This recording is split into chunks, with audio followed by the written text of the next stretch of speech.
question for you. What is your emotional home? Yes, your emotional home. You have one. Can't take credit for this concept. I learned this from Tony Robbins years ago, and it's one of the few self-help or psychology tips that has stuck with me for the long term and has really taught me a lot. The thing I like about the concept of having an emotional home is that this isn't saying that you have to be happy all the time. You know, when you have a sad thing happen, it's appropriate to be sad and to feel those feelings and move through them and process them. It's not good to just bottle up your feelings to pretend like everything's okay. That's not what emotional home is about.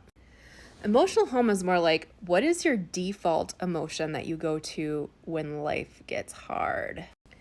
In other words, is your emotional home when things go wrong or there's breakdowns or there's screw-ups to be angry?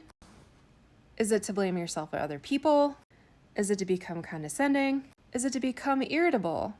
Is it to become sad or self-blaming or get caught in a shame spiral? Whatever it is, it could be anything.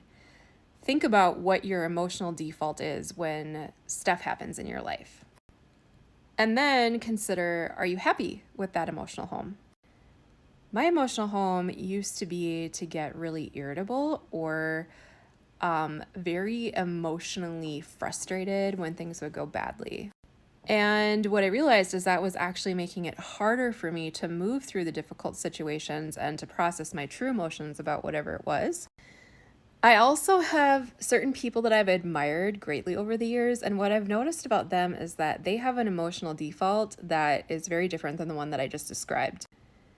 These individuals have an emotional home of just peace and being grounded and being centered, being joyful.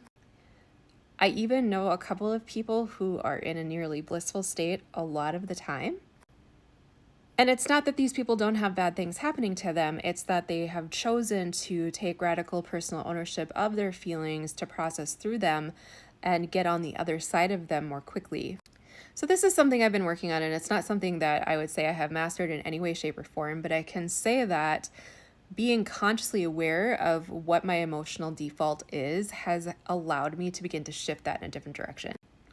Curious if you've ever had any experiences with this and what they've been, and what emotional home would you most like to be in most of the time?